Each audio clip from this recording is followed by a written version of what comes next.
Hola, som Girona. Ens coneixes per la nostra versió en paper, però avui comencem una altra història. Un espai on volem fer el que a vegades no es pot fer sobre el paper, parlar clar. Amb respecte, sí, però amb ganes de sacsejar, de preguntar allò que fa una mica de nosa. Aquí no venim a repetir titulars, venim a preguntar per què les coses són com són i què passaria si deixessin de ser-ho. Per això, a tots els convidats del nostre número 0 els farem la mateixa pregunta i els demanarem una mica de complicitat. Si aquest nou podcast de Girona vol remoure una mica les aigües, què els agradaria que remoguéssim primer? Aquest és el nostre punt de partida, sense filtres, amb respecte i amb molta curiositat. Som Girona i això tot just comença. Bon dia, seguim aquí a la Fira de Girona amb Girona. Som aquí amb Michelle Barragán, la propietària de Selva Cafè d'Especialitat i Cuina Tropical. Michelle, què tal? Què tal? Moltes gràcies. Molt contenta per estar aquí, la veritat. Va ser una mica així inesperat, però estic molt agraïda que la Clàudia m'hagi convidat i la veritat és que aprofitant també aquest espai, aquesta veu que esteu donant als emprenedors, que és una cosa molt bonica. Com estan en aquests dies de fires? La veritat és que bé. Sí, clar, jo estic en una part de Girona, estic a l'Eixample, a carrer Migdia, i clar, aquí poder la fira no es nota tant, perquè no estim al barri vell, però tot i així, Déu-n'hi-do. O sigui, ahir vam treballar molt, estic molt contenta per això també. Molt bé, m'alegro. Et faré una pregunta que faig a tots els convidats. Et tracto de tu o de vostè? De tu, sisplau. Sí? Perfecte. Sí. Michelle, diuen que el millor cafè de Girona es troba a la vostra cafeteria. És cert? I per què creus que es diu això? La veritat és que sí, tenim un cafè boníssim, què vols que et digui? Tenim el cafè de Nòmad, que és un torrador de Barcelona. La particularitat que té el cafè de Selva és que és un cafè d'especialitat. Això vol dir que el gra es cull a mà, és 100% aràbiga, que és una espècie que és com millor, saps, de molta més qualitat. I a més, és tot un projecte que també té relació amb la traçabilitat. Sí, tenir un cafè d'especialitat no és només que és boníssim, sinó que a més estàs pagant de forma més justa a les comunitats que fan el cafè. Saps? Hi ha com tot un projecte d'economia circular, jo rep uns reports de tot el que li paguen als productors, i jo que soc de l'Equador, d'un país cafeter, que prenc cafè des que tinc consciència, per mi és molt important perquè sé tot el que pot estar una mica d'explotació que hi ha a la mà de l'agricultor petit, no? Llavors, per mi era molt important tenir un cafè d'especialitat bo. I Nòmad m'ha ajudat en aquest sentit i a la gent li ha agradat molt. No, molt els hi ha agradat. Llavors, explica'ns una mica, perquè també feu cuina tropical. Explica'ns exactament què feu. Sí, mira, des de fa poc hem fet aquesta variant, on ens hem anat cap allà.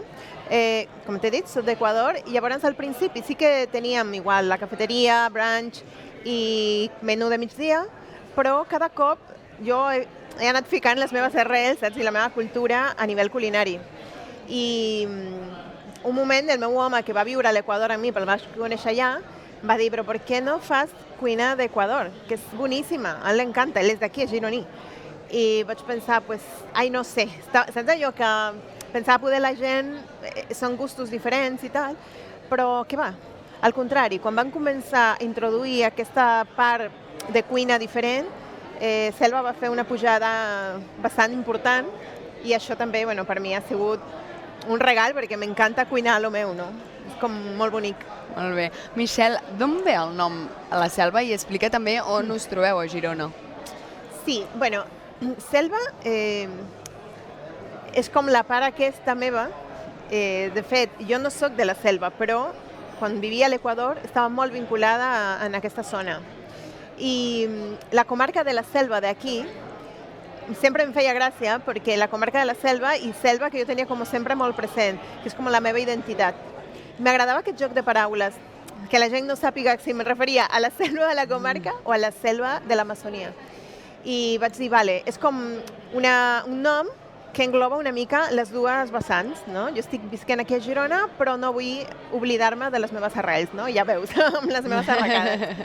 I mira, la veritat és que ha funcionat molt bé i crec que engloba molt aquesta cuina tan natural, fem tot, vull dir, és una cuina preparada amb molt de mimo, fem servir productes ecològics, tot es fa al moment, que això és molt una selva, no? És com l'autenticitat i també la varietat. que això és molt important. Llavors, Michelle, quan es va inaugurar la cafeteria i també explica'm una mica la història, quan vas començar, per què? Vale, nosaltres portem ja 3 anys, al maig del 2022 van començar, i la veritat és que va ser un canvi radical que vaig tenir. Jo tenia una consulta, soc terapeuta de medicina xinesa, i m'anava molt bé, vaig tenir 10 anys la consulta i tal, però sense allò que dius, necessito fer un canvi. I ho tenia com molt present, que volia fer un canvi, i m'agrada cuinar, m'agradava molt cuinar, i m'agrada molt la salut. Sempre per mi és molt important que tot el que menges sigui ric, no?, a nivell de nutrients i tal. I vaig dir, vale, pues és una forma com d'alguna manera encara estar al voltant de la salut, però ja no en primera línia, no?, sinó una mica més retirada i a més d'una forma més divertida, més dinàmica, perquè m'agrada cuinar, m'agrada molt cuidar, me n'adono que és això també. I vaig pensar, vale, si cuino, pues haig de tenir un bon cafè, i va començar la idea així a rodar, i mira, aquí estic, i estem amb el projecte d'obrir un altre espai, fins i tot. Molt bé, explica'ns una mica aquest projecte que teniu. Sí, mira, encara no te puc dir una data, però jo suposo que arribarem abans que acabi l'any. Estarem al Barri Vell, molt a prop de Plaça Independència, i serà Petit Selva. Vam estar amb moltes idees de veure què faríem, al final sí que ho tirem endavant, i serà pues, una espècie de mini-selva, no? Però en aquest espai serà més com per emportar, més tipus takeaway, i dirigit especialment a tota aquesta part de cuina tropical. Empanades de plátano macho, panes de yuca, saps? Sàndwich de chancho, que és un bocata de porc molt tendre, que està tenint un èxit a Selva ara. Bona rebuda, no? Sí, la veritat és que sí. I és com més una manera més dinàmica, no? Però estarà enfocat sobretot en aquesta cuina més diferent, més nostra. Llavors, explica'ns una mica més les especialitats, com ho organitzeu, la carta. Mira, això és una cosa que va sortint amb el pas també del temps, no? I, com te dic, a mi m'agrada molt cuinar i m'agrada molt estar mirant les coses noves que es fan i tal. A partir d'aquí és una mica complicat perquè jo haig d'anar a mirar també la gent que vol, que li agrada, al final estem a Girona, saps? I has d'anar mirant que també sigui de l'agrat de la gent. Però és una cosa molt fluida i cada cop sí que estic tirant més cap a les meves arrels, o sigui, la meva cultura gastronòmica, que a més aquest any que ve, o sigui, 2026, Manabí és una província de l'Equador, serà l'embajadora de la gastronomia mundial. Aquest any és Catalunya, que ho sàpigues. Vull dir, 2025 ha sigut Catalunya i ara serà Manabí, i això per mi ha estat com uau, perquè justament ceviches que fem, té aquesta part important d'influència d'aquesta província, perquè va ser la província on jo vaig créixer, l'institut, tota aquesta part d'adolescència. Doncs és molt bonic per mi, és molt bonic que això es pugui representar a nivell culinari. Molt bé. I tu com a propietària de la Selva, quins objectius tens en un futur? És a dir, tens ara la petita selva, que m'imagino que això deu ser el teu objectiu principal, però explica'ns una mica tu personalment què t'agradaria arribar a aconseguir. A mi, sincerament, m'agradaria donar a conèixer la meva cultura gastronòmica. És una cosa que m'agrada molt. I al final és com també trobar el meu sentit de pertinença en aquest espai, no? A mi m'encanta Girona i estic molt agraïda de viure aquí. Estic fent la vida aquí, ja les meves filles viuen aquí, treballen aquí, la petita estudia, saps? O sigui, jo me veig aquí, tot i això sí que no vull deixar com de banda la meva cultura, la meva gastronomia, les meves arrels. Per a mi això era molt important. I sento que ara, a través de Selva, ho estic fent, de veritat. I voldria que això continuï, mira, que creixi, tot el que es pugui, no?, la veritat. Molt bé. Michelle, ens han fet una pregunta aquí en el directe d'Instagram. Ens han dit, es pot llegir la revista Girona a la teva cafeteria mentre es prova el millor cafè de Girona? Sí, segur que sí. Sempre la tenim. Això és una cosa de cada dia, la tenim sempre. I la veritat és que la revista és tothom l'agafa, és molt llaminera, dic jo, perquè tothom està per allà, nosaltres tenim també un raconet amb llibres i tal, tenim un revister, vull dir que la gent té opcions i sempre agafen també la revista Girona, que això és guai. També han dit, importante que todo es sin gluten. Sí, Aquesta és una altra, que mira, que no l'havia dit, moltes gràcies per la pregunta, però sí, som aptes per celíacs.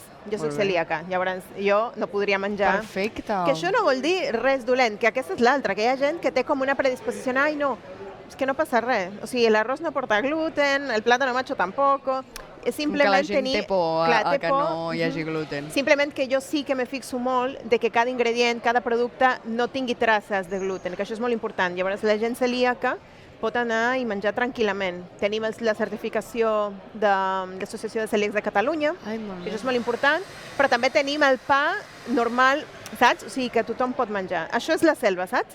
Per mi selva és això, que grans, petits, tothom es pugui asseure a taula.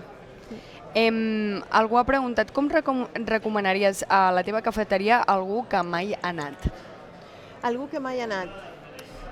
Per mi, si tu vols anar a un espai on puguis gaudir d'un menjar de qualitat, que això ho recalco, de molta qualitat, fet amb molt de carinyo, que es nota, perquè quan algú fa les coses amb bona voluntat es nota, i que a més tinguis un espai de tranquil·litat, perquè ja l'ambient en general, des de la música i tot, jo crec que això és selva. És un espai per gaudir. Per gaudir, per donar-te el teu moment, saps? Que és com, bueno, és el meu moment, pots fer coses. Tenim molta gent que va treballar, és un espai bastant chill, però bé, amb viure. Algú també ens ha dit, endavant amb il·lusió i confiança, el millor encara està per arribar. Moltíssimes gràcies, de veritat, que bonic missatge. Doncs, Michelle, et faig la pregunta que sempre fem al final als nostres convidats. Inaugurem aquest podcast del Girona i la idea és una mica remoure les aigües, fer una mica el que no podem fer sobre el paper. Llavors, què t'agradaria veure al podcast del Girona?